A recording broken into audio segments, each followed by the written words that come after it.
ஒருவருக்கு ஈஃபா கிடைத்த பிறகு அவருடைய பென்ஷன் காசை உங்களுக்கு வெளியே எடுக்கலாம். இப்படி ஒரு விடயத்தை இங்கே பார்க்க போகிறோம்.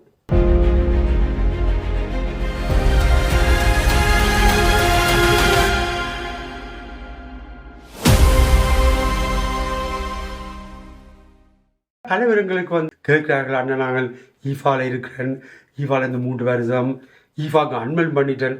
அன்றைக்கு ஒரு அண்ணா அடிச்சிருந்தார், வைஃப் ஈஃபாக்கு அன்மெல் பண்ணிட்டா, இப்போ அவரோட பெஞ்சு காசை எடுத்து வீடு வாங்கலாமா கேட்டிருந்தார். இந்த கேள்வி என்னன்னு சொன்னால், ஒருவர் ஈஃபாக்கு அன்மெலும் பண்ணி ஒருவர் ஈஃபாவில் இருக்கிறார் என்று சொன்னால் அவரோட பெஞ்சம் காசை வெளியெடுக்கலாமா? நீங்கள் ஈஃபாவ் அன்மெல்டம் பண்ணுறதுக்கு முன்னால் இல்லாட்டி ஈஃபாவ் அன்மெல்டம் பண்ணதுக்கு பிறகு நீங்கள் உங்களோட பென்ஷன் கப்பித்தால் தான் எடுக்க போகிறேன்னு சொல்லி நீங்கள் எழுத்து மூலம் உங்களோட பென்ஷன் காசுக்கு அறிவிச்சிட்டிங்கன்னு சொன்னால் ஈஃபா பிறகு கிடைச்சா பிறகும் உங்களுக்கு கப்பித்தால் பெட்ஸுக்கு எடுக்க முடியும். நார்மலாக கூடுதலான பென்ஷன் கம்பெனிகள் உங்களுக்கு ஈஃபாவுக்கு அன்மெல்டம் பண்ணி உங்களுக்கு ஈஃபா கிடைச்சா பிறகு நீங்கள் கப்பித்தாலாக பென்ஷன் உங்களுக்கு 65 வயசு வரைக்கும் வெளியெல்லாம் எடுக்க முடியாது. அது ஆட்டோமேட்டிக்காக ரெண்டன் சிஸ்டத்துக்கே மாறிடும். என்னைக்கு உங்களுக்கு ஈஃபா ரெந்தை வருது அன்றைக்கு 65 வயசுக்கு பிறகு ஆட்டோமேட்டிக்காக பென்ஷனும் ரெந்த சிஸ்டத்தில் வரும். அதுக்குரிய மெயின் காரணம் என்னென்னு சொன்னால், ஈஃபா கிடைக்கிறவங்களுக்கு தனியாக ஏஸ்டர் சோயிலிருந்து ஈஃபா ரெந்தை வராது, பென்ஷன் காசுலேருந்தும் ரெந்தன் வரும். அதனால தான் ஆட்டோமேட்டிக்காக 65 வயசுக்கு பிறகு ஆட்டோமேட்டிக்கான ரெந்த சிஸ்டத்திலே தொடர்ந்து போய்கொண்டிருக்கிற மாதிரி அந்த சிஸ்டம் இருக்குது. எல்லா பென்ஷன் காசு நிறுவனங்களும் அப்படி இல்லை. சில நிறுவனங்கள் நீங்கள் ஈஃபா பெற்றா பிறகு உங்களுக்கு இந்த சொல்யூஷன் இருக்குது, இங்கே கப்பித்தால எடுக்கக்கூடிய மாதிரி. ஆனால் அது ஒரு 10 விதமான பென்ஷன் கம்பெனிகள் தான் இந்த ஆஃபரை கொடுக்குறாங்க. கூடுதலான கம்பெனிகள் உங்களுக்கு ஈஃபா ஓம்னு சொல்லி வந்தா பிறகு கப்பித்தால் பெட்ஸுக்கு நீங்கள் அன்மேல்டம் பண்ண முடியாது. ஆனால் நீங்கள் அதுக்கு முதலே அன்மேல்டம் பண்ணியிருந்தாலோ இல்லாட்டி ஈஃபா அன்மேல்டம் பண்ணுற நேரத்தில் நீங்கள் பென்ஷன் கப்பித்தால் தான் வேணும்னு சொல்லி எழுத்து மூலம் கொடுத்துருந்தாலோ உங்களுக்கு பிறகு ஈஃபா கிடைச்சா பிறகு ஒரு பிரச்சனையும் இல்லாமல் கப்பித்தால் எடுக்கலாம். இப்போ பல பேருக்கு இருக்க விஷயம் நான் 3 வருஷமாக ஈவாவில் இருக்கிறேன், நான் ஒரு பெஞ்சு மாதம் சொல்லி கேட்டேன், என்னோட 3 லட்சம் ரூபாய் இருக்குது, அவர் சொல்லிச்சு எனக்கு 60,000 ஃப்ராங்க் தான் தருவோம்னு சொல்லி.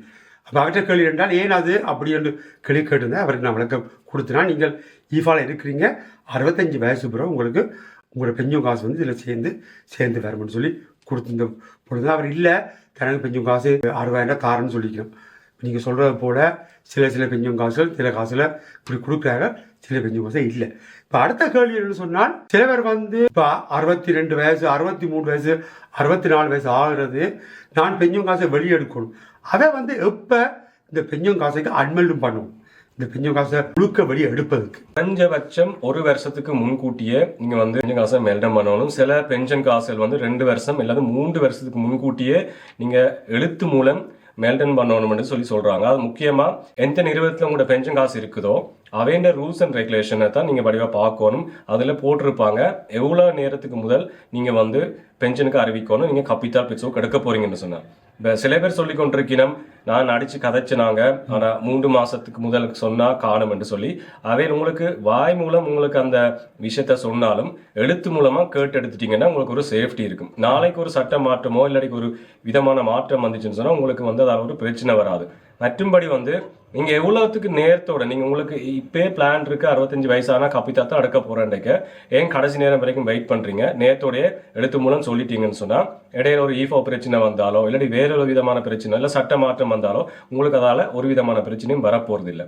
நீங்க நார்மலா எழுத்து மூலம் கடிதம் மூலம் சைன் வச்சு அனுப்பலாம், இல்லாட்டி அதை சைன் வச்சதை ஸ்கேன் பண்ணி போட்டு இமெயில் மூலம் அனுப்பலாம். ஒரு ஃபார்ம் கிடைக்கும், அந்த ஃபார்மை நிரப்பிட்டு நீங்க அனுப்பிட்டீங்கன்னு சொன்னா அவங்களோட சிஸ்டத்துல பதிஞ்சு வச்சிருப்பாங்க. நீங்க 65 வயசு வரைக்கும் அதே பென்ஷன் நிறுவனத்தில் இருக்கும் பட்சத்தில் நீங்க இடையில ஒரு வேலை மாறி இன்னொரு புது பென்ஷனுக்கு மாறினீங்கன்னு சொன்னா அங்கேயும் அதே மாதிரி நீங்க அறிவிக்கணும், இல்லாட்டிக்கு அது செல்லுபடி ஆகாது. ஒரு இடத்துல நீங்க அறிவிச்சா அந்த இடப்பட்ட டைம்ல நீங்க இன்னொரு பென்ஷன் காசுக்கு மாறிட்டீங்கன்னு சொன்னா அந்த இது ஒரே மாதிரி இருக்க போறது இல்லைன்னு சொன்னா, நான் முதல் சொன்னது போல ஒவ்வொரு பென்ஷன் நிறுவனங்களும் இந்த பென்ஷன் காசை வாழ்த்து நிறுவனங்களும் விதவிதமான ரூல்ஸ் அண்ட் ரெகுலேஷன் வச்சிருப்பாங்க. என்ன சொன்னா இப்படித்தான் இருக்கணும் இல்லை இப்படித்தான் இல்லைன்னு சொல்லி ஒரு ஃபிக்ஸான ரெகுலேஷன் இல்லை. அது அவை இந்த கம்பெனி தாங்களாவே முடிவெடுக்கலாம். ஆனா அதெல்லாம் ஃபுல்லா அந்த டேர்ம்ஸ் கண்டிஷனுக்குள்ள அவங்க போட்டிருப்பாங்க. அதைத்தான் முக்கியமா நீங்க தெரிஞ்சு வச்சிருக்கோங்க. நீங்க சொல்றீங்க அதாவது இந்த எல்லாருக்கும் ஒவ்வொரு வருஷம் ஜனவரியில சம்பள பேச்சுட்டோட வரும் இந்த பெஞ்சம் காசு ஹவுஸ் ஹுக்குன்னு வரும், அதெல்லாம் பார்க்கலாம்.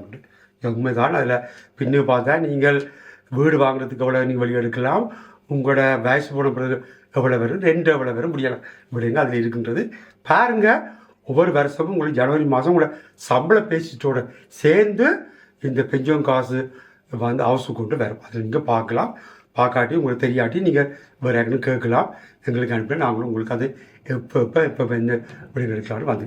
அடுத்த கேள்வி வந்துருந்து போன ஒரு அண்ணா அடிச்சிருந்தார், நான் பென்ஷன் காசை வெளியெடுக்கணும், இன்னும் 4 மாதத்தில் எனக்கு நான் 65 வயசு ஆகிறது அப்படின்னு சொல்லி கேட்டிருந்தேன். நான் நம்ம பென்ஷன் காசு எடுக்கிறதுக்கு என்ன மாதிரி நீங்கள் பென்ஷன் காசுக்கு அடிச்சுக்காதீங்க, அவசியமாக அடித்த இடத்துல 3 மாதத்துக்கு முதல் நீ அன்மெண்டும் பண்ணினா காண முடிஞ்சது. இப்போ நான் அவருக்கு சொல்லியிருந்தேன், 3 மாதம் அவர் சொல்லுவார்கள். ஒருத்தர் சொல்லுவார், அடுத்தவர் வரும்போது சொல்லுவார், நான் அது எனக்கு தெரியாத சிஸ்டத்தில் இல்லை, நீ 1 வருஷத்துக்கு முதலே செய்திருக்க முடியும். அவருக்கு நான் சொல்லியிருந்தேன், நீங்கள் இப்போ அடித்து நான் பென்ஷன் காசை எடுக்க போகிறேன், எனக்கு அந்த அதோடைய ஃபார்மை எனக்கு அனுப்ப சொல்லி அவருக்கு சொல்லியிருந்தேன். அவர் சொன்னார், அது நல்ல ஒரு விடயம், நீங்கள் சொன்னது போல் எழுத்து மூலமாக எந்த விடயம் இருந்தால் எங்களுக்கு வந்து கையில் வந்து சீக்கிரமாயிட்டு இந்த பென்ஷன் காசு நீங்கள் சொல்லிக்கிறீங்க, நான் பென்ஷன் எடுக்க போகிறேன், வித்தியாந்தில் எடுக்க போகிறேன், எனக்கு தேவை என்று.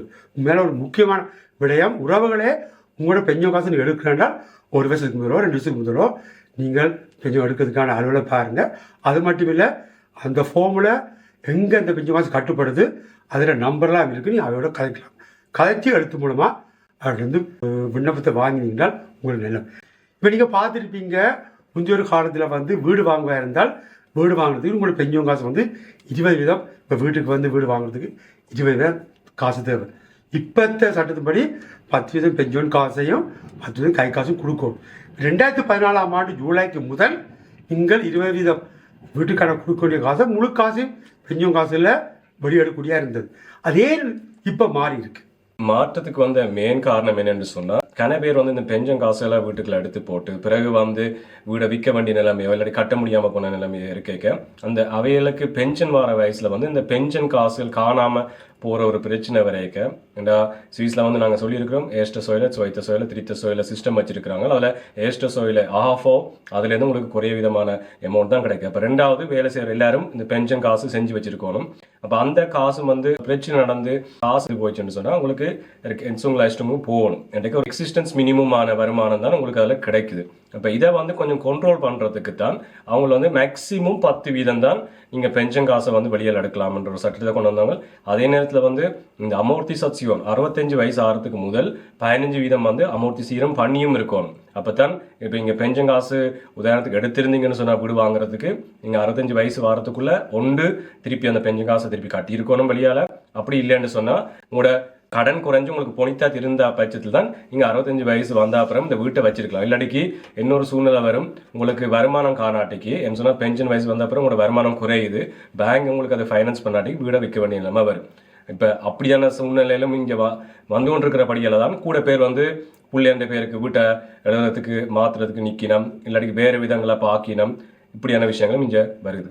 அதே நேரத்தில் இன்னொரு முக்கியமான விடயம் என்னன்னு சொன்னா, ஒரு காலத்துல 20% இருந்தது, இன்றைக்கு 10% இருக்குது. நாளைக்கு என்ன நடக்கும்ன்றதும் தெரியாத ஒரு விடயம். ஒரு காலத்துல சொல்லலாம் பென்ஷன் காசுல நீ வீட்டுக்கு எடுக்கலான்ற சொல்லி ஒரு மாற்றம் வரக்கூடிய சந்தர்ப்பம் இருக்குது. தெரியாது எங்களுக்கு என்ன மாதிரின்னு சொல்லி வரக்கூடிய சந்தர்ப்பங்கள் இருக்குது. அதே நேரத்தில் இல்ல இன்னும் 5% தான் எடுக்கலாம்னு சொல்லி வரக்கூடிய சந்தர்ப்பங்கள் இருக்கு. சில பேங்கள் இப்பயே கலைக்கிறாங்க ஐ கேன் மீட் வெட் சட்டம் மாறின மாதிரி இன்னொரு புது சட்டத்தை கொண்டு வரதுக்கு ஒரு விஷயத்தை கொண்டு வரதுக்கு அமுல்படுத்துறதுக்கு கலைத்து கொண்டிருக்கிறார்கள். அதை என்னன்னு சொன்னா பென்ஷன் காசு வந்து காசு எடுக்கலாம், ஆனா அதை 15 வருடத்துக்குள் திருப்பி கட்டணும் என்ற ஒரு புது சட்டத்தை கொண்டு வரையணும்.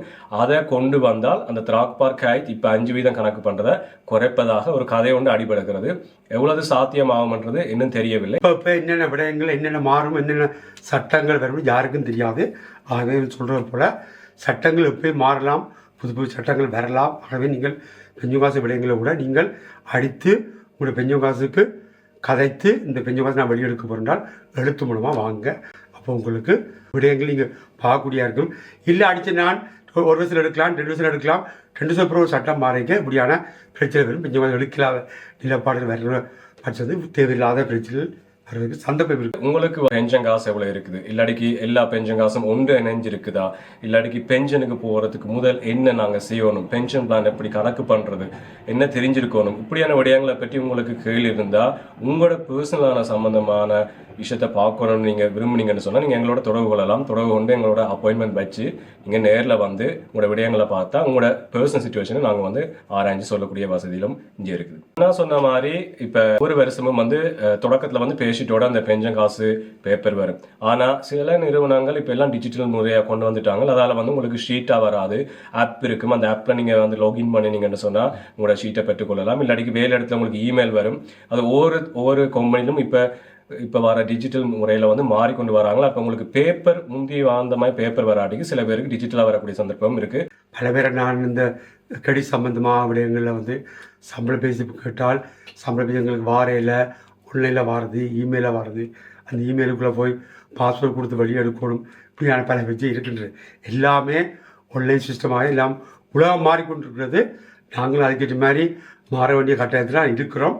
உண்மை நீங்கள் இப்படி விடயங்களை பார்க்குறதுக்கு சொன்னது போல் ஆன்லைன் சிஸ்டத்தில் போய் பார்க்கக்கூடிய விடயங்கள் இங்கே இருக்கின்றது. பல விடயங்கள் இங்கே பார்த்துருந்தோம். பார்க்கலாம். மீண்டும் அடுத்த ஒரு விடயத்தில் உங்களை சந்திப்போம்.